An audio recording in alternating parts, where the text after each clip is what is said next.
ये कहते हैं कि उन्होंने मुसलमानों के हित में किया।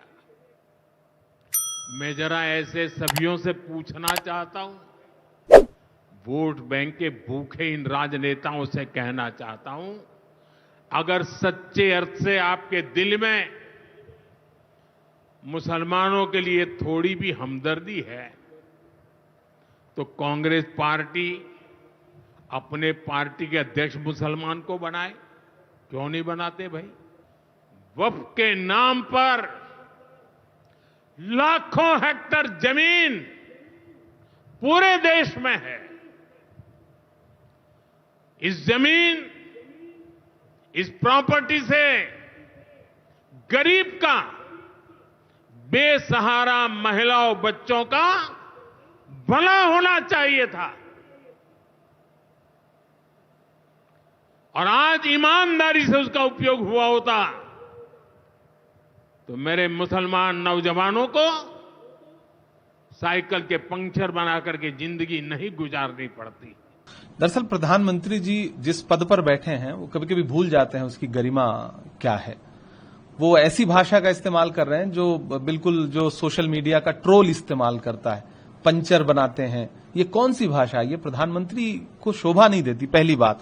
दूसरी बात, आपने पिछले 10 साल में, 11 साल में इस देश के युवाओं को इस स्थिति में ला दिया है कि उनके पास पंचर बनाने के अलावा, और पकौड़ा तलने की सलाह तो प्रधानमंत्री ने खुद दी थी, तो आपने इस देश के युवाओं को रोजगार के लायक तो छोड़ा नहीं है।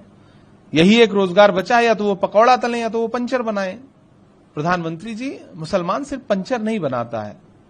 मैं गिनाना शुरू करूंगा तो बहुत सारी चीजें ऐसी हैं कि मैं गिनाऊंगा कि मुसलमानों ने क्या क्या बनाया है, लेकिन ये समय वो समय नहीं है कि मैं ये चीजें गिनाऊं और आप तंज करें। कांग्रेस पर आप आरोप लगा रहे हैं कि कांग्रेस हमदर्दी रखती है। मैं आपसे पूछना चाहता हूं कि आप नफरत करते हैं क्या? आप अपने देश के ही एक नागरिक समूह से नफरत करते हैं क्या? अगर आप नफरत ना कर रहे होते तो आपने मुख्तार अब्बास नकवी को, शहनवाज हुसैन को, एमजे अकबर को, जफर इस्लाम को, सबको डस्टबिन में क्यों डाल दिया है? इसका मतलब आप नफरत करते हैं। आप वक्फ बिल ला करके आज कह रहे हैं कि मुसलमानों का भला करना चाहते हैं, पसमानदा मुसलमानों का।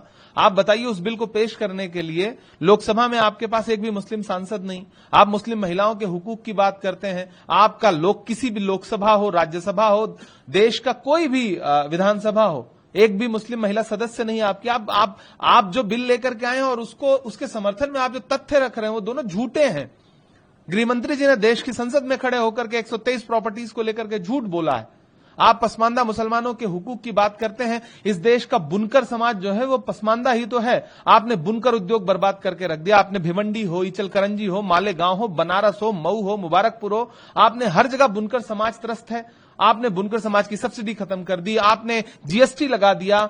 आपके संसदीय क्षेत्र बनारस में बुनकर समाज ईंट भट्टे पर काम करने के लिए मजबूर है। ये पसमानदा समाज के साथ आपने व्यवहार किया है। इस देश में पिछले 10 साल में मॉब लिंचिंग के शिकार जितने लोग हैं, मैं गिनाना शुरू करूं तो अखलाक से लेकर के, पहलू से लेकर के और तबरेज अंसारी तक सब पसमानदा समाज के ही तो लोग हैं। आप एक तरफ आपके आनुषांगिक संगठन के लोग जो है उन्हें मारते हैं, उनको प्रताड़ित करते हैं, और आप भाषणों में कहते हैं कि हम पसमानदा समाज का भला करना चाहते हैं। तबरेज अंसारी और अलीमुद्दीन के जो हत्यारे थे, लिंचिंग करने वाले लोग थे, उनको आपके केंद्रीय मंत्री ने माला पहनाई थी जेल से छूटने के बाद। प्रधानमंत्री जी, इस तरह की भाषा का इस्तेमाल मत कीजिए। आप जख्म भी देते हैं, फिर नमक रगड़ करके आप सोचते हैं कि इस देश का मुसलमान आपके इन भाषणों से खुश होगा, तो खुश नहीं होगा। ये प्रधानमंत्री की गरिमा के अनुरूप का भाषण नहीं। और कांग्रेस पे आप तांज कर रहे हैं तो आप इतिहास उठा के देख लीजिए। हकीम अजमल खान से लेकर के और मौलाना आजाद तक आपको इतिहास समझ में आ जाएगा।